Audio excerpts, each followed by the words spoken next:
नमस्कार ओडिशा प्रत्येक दिनर मुख्य खबर गुड़ी को 10 धाड़ी मध्य जानिबा पाई चैनल को सब्सक्राइब करी वीडियो को गोटे लाइक करी दियंतु एवं आपण केउ स्थानर वीडियोटी को देखुचंती कमेंट सेक्शन रे जणाइबा को भूलिबे नाही। प्रथम खबरटी रहिछि राज्य सरकारक बड़ घोषणा पुणी बढ़िला मध्याह्न भोजन खर्च दर बढ़ाइले राज्य सरकार प्राथमिक पिलांक पई 7 टंका 64 पैसा खर्च हेबो पूर्वरु एहा 5 टंका 90 पैसा रहिथिला जदि देखिबा एही मूल्य रे पाखापाखी 2 टंका वृद्धि होईछि। सेहीपरि उच्च प्राथमिक पिलांक पई खर्च हेबो 10 टंका 94 पैसा प्रथमरु एहा 8 टंका 82 पैसा रहिथिला। डिसेंबर 1 तारिखरु एही नुआ मध्याह्न भोजन खर्च लागू हेबो। कहि रखुछु कि पूर्वरु 1 टंका वृद्धि करिथिले सरकार। कैपिटल हाई स्कूल परिसर रे आयोजित राज्य स्तरीय शिशु दिवस समारोह सुरभि रे जोगदेई मुख्यमंत्री एही घोषणा करिथिले। तबे पुणी संशोधन करी नुआ खर्च लागू करिसंती। एनै गणशिक्षा विभाग पक्षरु विज्ञप्ति प्रकाश करा जाईछि। परवर्ती खबर रहिछि भारतीयंक गर्व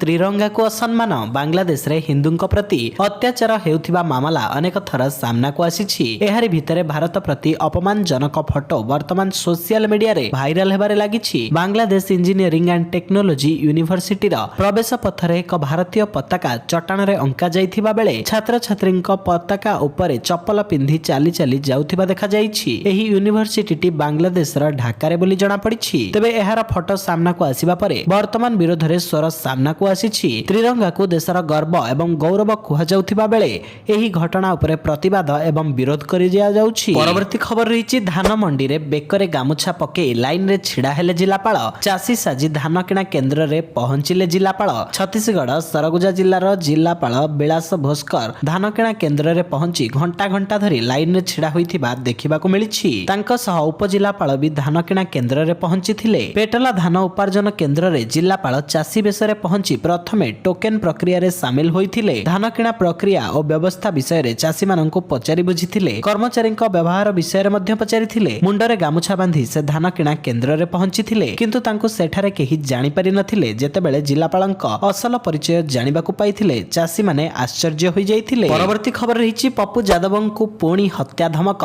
पुणी थरे बिहार पूर्णिया सांसद पप्पू यादवंकु मिलिला हत्या धमक। एही धमक लॉरेंस गैंग तरफरु मिलिछि। कुहा जाइछि 24 घंटा भितरे तुमको मारिदेबु। आम लोक तुमर बेस निकटतर होई गलेनी। आज तुमर शेष दिन जहा करिवार अछि करिनिय। पूर्णिया सांसद राजेश रंजन और पप्पू यादव वर्तमान पूर्णिया रे अछंती। पप्पू यादवंकु धमक देउथिबा व्यक्ति तांको गत 24 घंटा मोहलत दैछंती। आ व्हाट्सएप रो एही धमकपूर्ण मेसेज आसीछि। एथिरे कुहा जाइछि जे हमर साथी माने आपणक निकटरे अति निकटतर होइछंती। एपरि कि आपणकर अंगराखी माने मध्ये आपणकु बंचाइबाकू समर्थ हेबे नाही। जन्मदिनर शुभेच्छा लॉरेंस भाई एवं तांको दल पूर्णिया सांसद आपणकर शेष दिन को उपभोग करंतु। परवर्ती खबर रहिछि आलू को नै ममतांक राजनीति। ओडिशा मागिबनी आलू। पश्चिम बंग सीमांत अंचल रे ओडिशार आलू गाड़ी को पश्चिम बंग सरकार अटाइकाइबा परे किछि एभली ढंगरे ममता सरकार उपरे बर्चिछंती खाद्य जोगाण मंत्री कृष्णचंद्र पात्र। से कहिछंती जे पश्चिम बंगरु आउ आलू आसीबो नाही। आमे मागिबु नाही। आमे मागी खिया नुहे। पश्चिम बंगरे केवल आलू नाही तेबे खाद्य जोगाण मंत्री केवल 30 टंका रे आलू किनिथिबा कथा कहिछंती। एहा सह उत्तर प्रदेश रे 22 टंका रे आलू मिलुछि। एहा सह भड़ा बाबद को 4 टंका पडुछि। अन्यपटे राज्य रे केउठी चढ़ा दर रे दोकानी आलू बिक्री कले चढ़ाउ करा जिवो।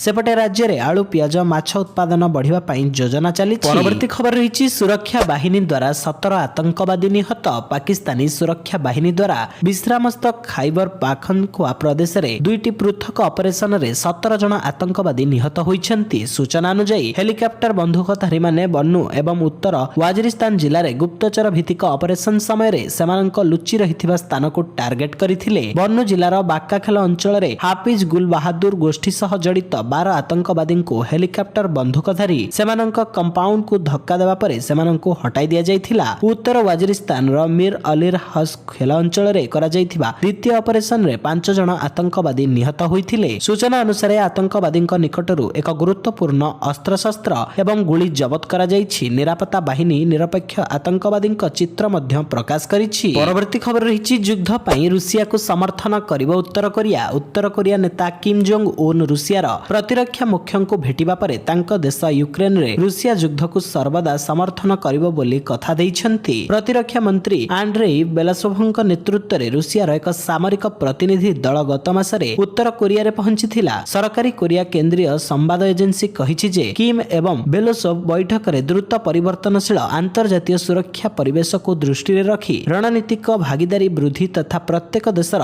ସାର୍ବଭୌମତ୍ୱ ସୁରକ୍ଷା ସ୍ୱାର୍ଥ ଏବଂ ଆନ୍ତର୍ଜାତୀୟ ନ୍ୟାୟ ରକ୍ଷା କରିବା ଉପରେ ଏକ ସନ୍ତୋଷଜନକ ସହମତି ପ୍ରକାଶ କରିଛନ୍ତି। କିମ୍ କହିଛନ୍ତି ଯେ ଉତ୍ତର କୋରିଆ ରୁଷ ଫେଡେରେସନର ନୀତିକୁ ସର୍ବଦା ସମର୍ଥନ କରିବ। ୟୁକ୍ରେନ ଉପରେ ରୁଷିଆର ଆକ୍ରମଣକୁ ଉତ୍ତର କୋରିଆ ସମର୍ଥନ କରିଛି। ପରବର୍ତ୍ତୀ ଖବର ରହିଛି ଚୋର ଭାବି ମଦ୍ୟପ ବରଯାତ୍ରୀଙ୍କୁ ନିସ୍ତୁକ ମାଡ଼। ଉତ୍ତରପ୍ରଦେଶର ଗୋରଖପୁରର ପଡ଼ୋଶୀ ଦେଉରିଆ ଜିଲ୍ଲାରେ ଏକ ବିବାହ ଉତ୍ସବରେ ଦେଖିବାକୁ ମିଳିଛି ହାଇ ଭୋଲ୍ଟେଜ ଡ୍ରାମା। ବର ପକ୍ଷର ଜଣେ ବ୍ୟକ୍ତିଙ୍କୁ ଝିଅ ଘର ଲୋକ ଭୁଲରେ ଚୋର ବୋଲି ଭାବି ନିସ୍ତୁକ ମାଡ଼ ମାରୁଥିବାର ଦୃଶ୍ୟ କ୍ୟାମେରାରେ କଏଦ ହୋଇଛି। ମାଡ଼ ମାରିବାର ଭିଡିଓ ଏବେ ଭାଇରାଲ ହେବାରେ ଲାଗିଛି। ଏହି ଘଟଣା ଦେଉରିଆର ତାରକୁଲୁଆ ଗ୍ରାମରେ ହୋଇଥିଲା, ଯେଉଁଠାରେ ବରଯାତ୍ରୀ ମାନଙ୍କ ମଧ୍ୟରୁ ଜଣେ ବ୍ୟକ୍ତି ମଦ ପିଇ ବାଟବଣା ହୋଇଯାଇଥିଲେ। ତାପରେ ସେ ବ୍ୟକ୍ତି ଜଣକ ବିଳମ୍ବରେ ଆସି କବାଟ ବାଡେଇଥିଲେ। ତାଙ୍କୁ ଲୋକ ଚିହ୍ନି ନ ପାରି ଚୋର ଚୋର କହି ଚିତ୍କାର କରିଥିଲେ। ତାପରେ ତାଙ୍କୁ ସମସ୍ତେ ମିଶି ନିଧୁମ ଛେଚିଥିଲେ। ଏପରିକି ତାଙ୍କୁ ଏକ ବିଜୁଳି ବତି ଖୁଣ୍ଟିରେ ବାନ୍ଧି ମାଡ଼ ମାରିଥିଲେ। ଏହି ଆକ୍ରମଣ ସମୟରେ ଅନେକ ଉପସ୍ଥିତ ବ୍ୟକ୍ତି ଏହି ନିଷ୍ଠୁର ଦୃଶ୍ୟର ସୁଟିଂ କରିଥିଲେ। ପରେ ଏହାକୁ ସୋସିଆଲ ମିଡିଆରେ ସେୟାର କରିଥିଲେ, ଯାହା ଫଳରେ ଏହା ଶୀଘ୍ର ଭାଇରାଲ ହୋଇଥିଲା। ପରବର୍ତ୍ତୀ ଖବର ରହିଛି ଆଦାନୀଙ୍କ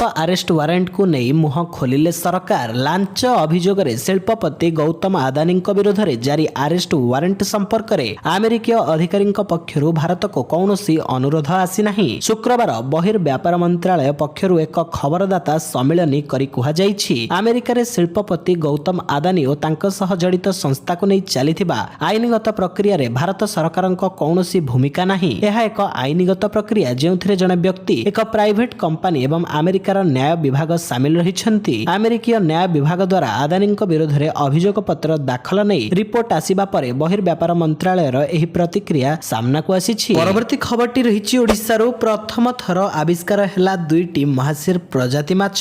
ଓଡ଼ିଶାରୁ ପ୍ରଥମ ଥର ଆବିଷ୍କାର ହୋଇଛି 2ଟି ମହାଶିର ପ୍ରଜାତିର ମାଛ। ଏହି ମାଛକୁ ଭାରତୀୟ ନଦୀର ରାଜା କୁହାଯାଉଥିବା ବେଳେ ଏହି ପ୍ରଜାତିର ମାଛ ସାଇପ୍ରିନିୟତ ପରିବାରର ଅନ୍ତର୍ଭୁକ୍ତ ଅଟେ। ଏହି ମାଛର ଶରୀରର ଆକାର ବଡ଼ ହୋଇଥିବା ବେଳେ ସେମାନଙ୍କ ଦେହରେ ବଡ଼ ବଡ଼ କାତି ରହିଥାଏ। ଓଡ଼ିଶାର କେନ୍ଦ୍ରୀୟ ବିଶ୍ୱବିଦ୍ୟାଳୟ କୋରାପୁଟର ଗବେଷକ ମାନଙ୍କ ଦ୍ୱାରା ଦକ୍ଷିଣ ଓଡ଼ିଶାରୁ 2ଟି ମହାଶିର ପ୍ରଜାତି ମାଛକୁ ପ୍ରଥମେ ଆବିଷ୍କାର କରିଛନ୍ତି। ଏହି ମାଛ ଗୁଡ଼ିକୁ ପୃଥିବୀର 20ଟି ବୃହତ ମାଛ ପରିବାରରେ ଅନ୍ତର୍ଭୁକ୍ତ କରାଯାଇଥାଏ। ପରବର୍ତ୍ତୀ ଖବର ରହିଛି ଏଣିକି ଜୟପୁରରୁ ଭୁବନେଶ୍ୱରକୁ ସବୁଦିନ 2 ଫ୍ଲାଇଟ୍। ଅବିଭକ୍ତ କୋରାପୁଟ ଜିଲ୍ଲାରେ ତ୍ୱରାନ୍ୱିତ ହେବ ବିମାନ ସେବା। ଏଣିକି ସବୁଦିନ ଭୁବନେଶ୍ୱରରୁ ଜୟପୁର ଚଳାଚଳ କରିବ 2 ଫ୍ଲାଇଟ୍। ଡିସେମ୍ବର 1ରୁ ପ୍ରତିଦିନ ସକାଳ 6:55ରେ ପ୍ରଥମ ଏବଂ ପୂର୍ବାହ୍ନ 10:55ରେ ଦ୍ୱିତୀୟ ବିମାନ ଉଡ଼ିବ। ଏଠାରେ ପହଞ୍ଚିବା ପରେ ଉଭୟ ବିମାନ ଯଥାକ୍ରମେ ସକାଳ 8:55 ଏବଂ ଅପରାହ୍ନ 3:15ରେ ଭୁବନେଶ୍ୱର ଅଭିମୁଖେ ଉଡ଼ାଣ ଭରିବ। ସେବା ପ୍ରଦାନକାରୀ ସଂସ୍ଥା ଇଣ୍ଡିଆନ୍ ଏୟାର ପକ୍ଷରୁ ସାମାଜିକ ଗଣମାଧ୍ୟମ ଏକ୍ସରେ ଏହି ସୂଚନା ଦିଆଯାଇଛି। ଜୟପୁର ବିଶାଖାପାଟଣା ଜୟପୁର ବିମାନ ସେବା ଡିସେମ୍ବରରୁ ପ୍ରତି ମଙ୍ଗଳବାର ବନ୍ଦ ରହିବ।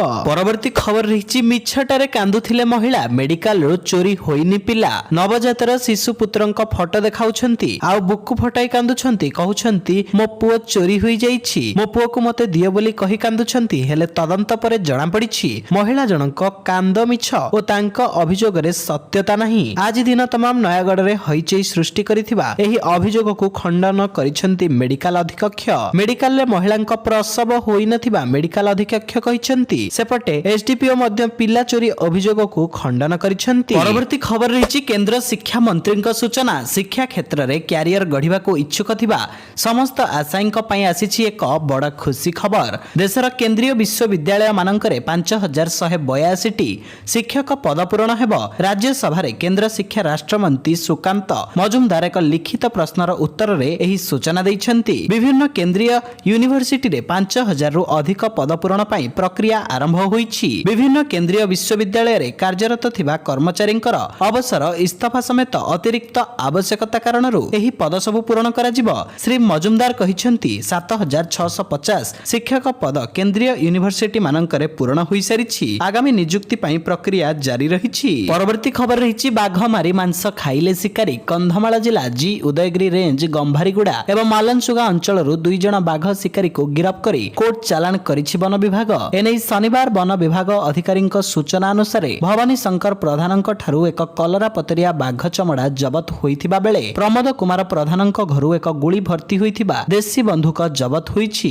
ବାଘ ଚମଡ଼ାର ଲମ୍ବ 239 ସେଣ୍ଟିମିଟର ରହିଥିବା ବେଳେ ବାଘର ଆନୁମାନିକ ବୟସ 5ରୁ 8 ବର୍ଷ ହେବ। ଗିରଫ ହୋଇଥିବା 2 ସନ୍ଦିଗ୍ଧଙ୍କ ବୟାନ ଅନୁସାରେ ବାରହା ଶିକାର ପାଇଁ ଫାଶ ପକାଯାଇଥିବା ଜାଲରେ ବାଘଟି ଫସି ଯାଇଥିଲା। ପରବର୍ତ୍ତୀ ଖବର ରହିଛି ପ୍ରେମିକାକୁ 50 ଖଣ୍ଡ କରି କାଟିଦେଲା ମାଂସ କଟାଳି ପ୍ରେମିକ। ପ୍ରେମିକାଙ୍କୁ 40 ରୁ 50 ଖଣ୍ଡ କରି କାଟିଦେଲା ମାଂସ କଟାଳି ପ୍ରେମିକ। ଝାଡଖଣ୍ଡ ଖୁଣ୍ଟି ଜିଲ୍ଲାର ଜରିଆଗଡ଼ ଥାନା ଅଧୀନରେ ଏହି ବିଭତ୍ସ ହତ୍ୟାକାଣ୍ଡ ଘଟିଛି। ଗତ 8 ତାରିଖରେ ହୋଇଥିବା ଏହି ହତ୍ୟାକାଣ୍ଡର ତଦନ୍ତ କରି ଅଭିଯୁକ୍ତ ମାଂସ କଟାଳି ପ୍ରେମିକ ନରେଶ ଭେଙ୍ଗ୍ରାଙ୍କୁ ଗିରଫ କରିଛି ଝାଡଖଣ୍ଡ ପୋଲିସ। ତାମିଲନାଡୁର ଏକ ମାଂସ ଦୋକାନରେ କଟାଳି ଭାବେ କାମ କରୁଥିଲା 25 ବର୍ଷୀୟ ନରେଶ। ସେହି ଖୁଣ୍ଟି ଜିଲ୍ଲାର ଜଣେ 24 ବର୍ଷୀୟ ଯୁବତୀଙ୍କୁ ସେ ଭଲ ପାଉଥିଲା ଏବଂ ଉଭୟ ଲିଭ୍ ଇନ୍ ରେ ତାମିଲନାଡୁରେ ରହୁଥିଲେ। ନରେଶ ତାର ପ୍ରେମିକାକୁ ତାମିଲନାଡୁରେ ଛାଡ଼ିଦେଇ ଗାଁକୁ ଆସିଥିଲା। ଅନ୍ୟତ୍ର ବିବାହ କରିସାରିବା ପରେ ସ୍ତ୍ରୀଙ୍କୁ ଘରେ ଛାଡ଼ିଦେଇ ପୁଣି ତାମିଲନାଡୁ ଯାଇଥିଲା। ପରବର୍ତ୍ତୀ ଖବର ରହିଛି ପୋଷ୍ଟ ଅଫିସର ଦମଦାର ସ୍କିମରେ ମିଳିବ 16 ଲକ୍ଷ ଟଙ୍କା ରିଟର୍ନ। ଆପଣ କେବଳ 100 ଟଙ୍କା ସହିତ ପୋଷ୍ଟ ଅଫିସର ରିକରିଂ ଡିପୋଜିଟ୍ ସ୍କିମରେ ବିନିଯୋଗ ଆରମ୍ଭ କରିପାରିବେ। ଏଥିରେ ଆପଣ 5 ବର୍ଷ ପାଇଁ ଆପଣଙ୍କର ଟଙ୍କା ସଞ୍ଚୟ କରିପାରିବେ। ପରେ ଏଥିରେ ମିଳିବ ଲକ୍ଷ ଲକ୍ଷ ଟଙ୍କାର ରିଟର୍ନ। ପିଓଆରଡିର ପରିପକ୍ୱତା ଯଥା ପୋଷ୍ଟ ଅଫିସ ପୁନରାବୃତ୍ତି ଜମା 5 ବର୍ଷ ମଧ୍ୟରେ ଅର୍ଥ ହେଉଛି ଆପଣଙ୍କ ଟଙ୍କା 5 ବର୍ଷ ପାଇଁ ଲକ୍ ହୋଇଯାଏ। 5 ବର୍ଷ ପରେ ଏହାକୁ ଆଉ ପୁଣି 5 ବର୍ଷ ପାଇଁ ବୃଦ୍ଧି କରାଯାଇପାରେ। ଯଦି ଆପଣ ପିଓଆରଡି ରେ ମାସିକ 10,000 ଟଙ୍କା ବିନିଯୋଗ ଆରମ୍ଭ କରନ୍ତି ତେବେ ଆପଣ ପରିପକ୍ୱତା ପରେ ପ୍ରାୟ 16 ଲକ୍ଷ ଟଙ୍କା ପାଇବେ। ଏଥିସହିତ ଚ୍ୟାନେଲରେ ନୂଆ ଥିଲେ ଆପଣଙ୍କ ଭଲ ପାଇବା ସଦୃଶ ଭିଡିଓକୁ ଗୋଟେ ଲାଇକ୍ କରି ଚ୍ୟାନେଲକୁ ସବସ୍କ୍ରାଇବ କରିଦିଅନ୍ତୁ। ଜୟ ଜଗନ୍ନାଥ।